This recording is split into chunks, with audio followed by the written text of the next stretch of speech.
Welcome to advance physics channel and conceptual physics channel. इससे पहले हमने जो लेक्चर दिया था वो होता ब्लैक बॉडी रेडिएशन और इसकी जो डिस्ट्रीब्यूशन डायग्राम के बारे में था। ठीक है, आज के इस लेक्चर में हम डिस्कस करने वाले हैं very interesting black body radiation spectrum के ब्लैक बॉडी रेडिएशन स्पेक्ट्रम क्या है। ठीक है, तो ये आज हम इस लेक्चर में डिस्कस करेंगे। इससे पहले आप लोगों से 3 बातें करूँगा, बहुत इम्पॉर्टेंट है। ब्लैक बॉडी रेडिएशन स्पेक्ट्रम जो था, सबसे पहले वह कुछ ग्रुपों ने उसको प्रेजेंट किया। ठीक है, इसमें सबसे पहला जो ग्रुप था वह रिलीजियंस का ग्रुप था।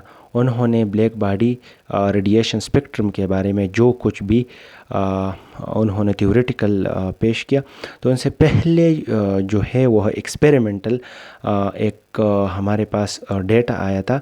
फिर इस ग्रुप ने उस एक्सपेरिमेंटल डेटा के साथ अपनी थ्योरी को जो है वह कंपेयर किया, और कंपैरिजन के बाद फिर इसमें दूसरा ग्रुप आया वेन्स जो उनका जो ग्रुप था वह भी मतलब उन्होंने थ्योरी पेश की और थ्योरी जो वो एक्सपेरिमेंटल डेटा के साथ कंपेयर किया। तो इसके बाद हमारे पास तीसरा ग्रुप जो कि प्लैंक्स हम इसको कहते हैं वह आया, और उन्होंने जो है इस ब्लैक बॉडी रेडिएशन स्पेक्ट्रम को थ्योरेटिकली एक्सप्लेन किया और कंपेयर किया विथ एक्सपेरिमेंटल के साथ। तो यहाँ पे एक इम्पॉर्टेंट बात, जो थर्ड बात है, वो ये है कि हमारे पास इसमें यहाँ पे क्वांटम मैकेनिक्स की बर्थ हुई। ठीक है, अब क्वांटम मैकेनिक्स की बर्थ कैसे हुई वह मैं आपको इंशाल्लाह बताऊंगा। ठीक है, आगे इस लेक्चर में आप इस सारे लेक्चर को देखें तो इंशाल्लाह आप लोगों को क्वांटम मैकेनिक्स के बर्थ के बारे में भी पता होगा, क्वांटम मैकेनिक्स क्या है उसके बारे में भी कुछ इल्म हासिल होगा, और ब्लैक बॉडी रेडिएशन स्पेक्ट्रम क्या है इसके बारे में भी आप लोगों के पास जो है कम्प्लीटली एब्सोल्युटली गुड नॉलेज आएगा। तो आइए चलते हैं अपने टॉपिक की तरफ। हमारा टॉपिक है ब्लैक बॉडी रेडिएशन स्पेक्ट्रम। ठीक है, हमारे पास जो आज का बहुत इंटरेस्टिंग टॉपिक है ब्लैक बॉडी रेडिएशन स्पेक्ट्रम। ठीक है, सबसे पहले हम डिस्कस करने वाले हैं रिले जीन ला। अब हम सबसे पहले जो ग्रुप था वो उसको डिस्कस करेंगे, जो रिले जीन ला हम इसको कहते हैं। रिले जीन जो था उन्होंने हमारे पास एक थ्योरी जो था, थ्योरी एडवांस किया उन्होंने एक थ्योरी को। ठीक है, और उन्होंने ये प्रेजेंट किया कि ब्लैक बॉडी रेडिएशन जो है इनसाइड क्यूविटी के इनसाइड वह रिफ्लेक्टेड बैक एंड फोर्थ है। ठीक है, फ्रॉम द वाल्स ठीक है, वाल्स के जो था in the two form a system. उन्होंने जो कि ये ब्लैक बॉडी रेडिएशन जो था इनसाइड कैविटी वो रिफ्लेक्ट बैक एंड फोर्थ हो रहे थे फ्रॉम द वाल्स, जो कि कैविटी के जो वाल्स थे। ठीक है, जो ब्लैक बॉडी में हमने बिल्कुल एग्जैक्टली एक्सप्लेन किया था। ठीक है, वो इसके अंदर जो हमारे पास फॉर एग्ज़ाम्पल ये यहाँ पे मैं आपको बता रहा हूँ कि लेट्स सपोज ये एक ब्लैक बॉडी है।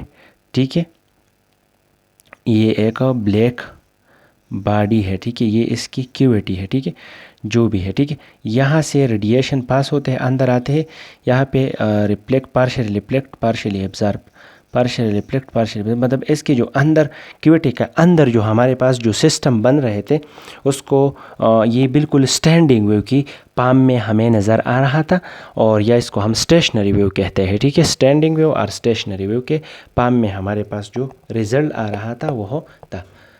फिर रिलीजन ने ऐसा किया कि रिलीजन ने काइनेटिक थ्योरी, ठीक है, काइनेटिक थ्योरी ऑफ गैसेस, उन्होंने काइनेटिक थ्योरी ऑफ गैसेस का जो है यूज़ किया, और उन्होंने जो रिलेशन हासिल की उसको रिलीजन्स लॉ कहते हैं। ठीक है, तो वह जो रिलीजन ने जो मैथमेटिकल पाम उन वीडियो से हासिल की, उन थ्योरी से हासिल की, वो हमारे पास बिल्कुल आप लोगों के सामने है कि एनर्जी की जो वेवलेंथ है वह बराबर है। ठीक है, 8 पाई के टी डिवाइडेड बाय वेवलेंथ की पावर पोर। यहाँ पे टी टेम्परेचर है, ठीक है, के जो है वह गैस कांस्टेंट है, और ये क्या है, ये वेवलेंथ ऑफ द रेडिएशन है जो ब्लैक बॉडी से इमिट होते हैं या इनसाइड कैविटी हमें जो है नज़र आ रहे हैं एक स्टेशनरी पाम की, ठीक है। तो ये उन्होंने एक थ्योरी डेवलप किया, और इस अकॉर्डिंग टू उन्होंने एक theory, kinetic theory of gases उन्होंने यूज़ किया, और उन्होंने इस रिलेशन को गाट किया जो कि हम रिलीजियंस लॉ कहते हैं इसको। ये थ्योरेटिकल प्रोसेस था, ठीक है। इस थ्योरेटिकल प्रोसेस को उन्होंने एक इसमें 2-3 बातें और है जो उन्होंने ये थ्योरी पेश किया। तो ये हमारे पास जितने भी अगर वेवलेंथ लॉन्गर होगा तो ये लॉन्गर वेवलेंथ के लिए एप्लीकेबल था, जितना वेवलेंथ शार्टर होता तो ये शार्टर वेवलेंथ के लिए रिलीजियंस की जो लॉ थी ये फेल हुई, ठीक है। तो आइए हम इसको एक्सपेरिमेंटल डेटा के साथ कंपेयर करते हैं। जो एक्सपेरिमेंटल डेटा मैंने यहाँ पे एक और डायग्राम बनाया है, अब हम इस डायग्राम के अकॉर्डिंग इसको समझाते हैं कि रिलीजियंस लॉ जो है वो किस चीज़ के लिए एप्लीकेबल, किस चीज़ के लिए नहीं एप्लीकेबल थी। तो ठीक है, इसमें और बात भी है, लेकिन यहाँ पे उन्होंने वाई एक्सिस पे उन्होंने ग्राफ में एक्सपेरिमेंटल जो डेटा आया था, यहाँ पे ये वैल्यू एनर्जी जो वेवलेंथ की एनर्जी थी वो ली, और ये जो हमारे पास एक्स एक्सिस पे आपको नज़र आ रहा था ये वेवलेंथ माइक्रोन्स है, ठीक है, मतलब ये वेवलेंथ है, ठीक है। ये जो इस साइड को उन्होंने कहा ये इंटेंसिटी ऑफ द रेडिएशंस है, ठीक है, ये इंटेंसिटी ऑफ द रेडिएशन को उन्होंने इस साइड पे लिया है, ठीक है। ये जो आपको ग्राफ नज़र आ रहे हैं, ठीक है, इसमें सबसे पहले हम इस ग्राफ को डिस्कस करेंगे। ये डॉटेड लाइन वाला आपको नज़र आ रहे हैं, ये आपको जो नज़र आ रहे हैं ये और ये जो था ये एग्जैक्ट ग्राफ था, ठीक है।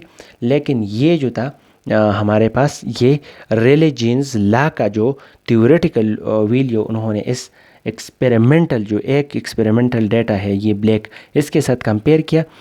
तो ये क्या था, ये एक्सपेरिमेंटल डेटा है, ये जो ब्लैक आपको नज़र आता है, not dotted lines. Dotted line जो है ये रिलीजियंस का है। जब उन्होंने इसके साथ कंपेयर किया तो रिलीजियंस का ग्राफ यहाँ से स्टार्ट हो गया और ये यहाँ पे मूव कर रहा था। जो उन्होंने वेवलेंथ को लॉन्गर कर रहे थे, जितने वेवलेंथ लॉन्गर हुए तो इसके लिए ये जो रिलीजियंस की लॉ थी ये एप्लीकेबल थी, ये करेक्ट थी, ठीक है, इस ग्राफ के साथ, ठीक है। जितने वेवलेंथ लॉन्गर थी तो ये इसके साथ तो करेक्ट थी, ठीक है। अब क्या बात है, क्योंकि ये जो है ये मूव कर रहे हैं इस साइड पे, ठीक है।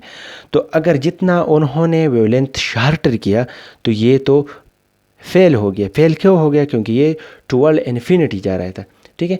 ये क्या किस साइड पे जा रहा था, ये इन्फिनिटी की तरफ जा रहे थे।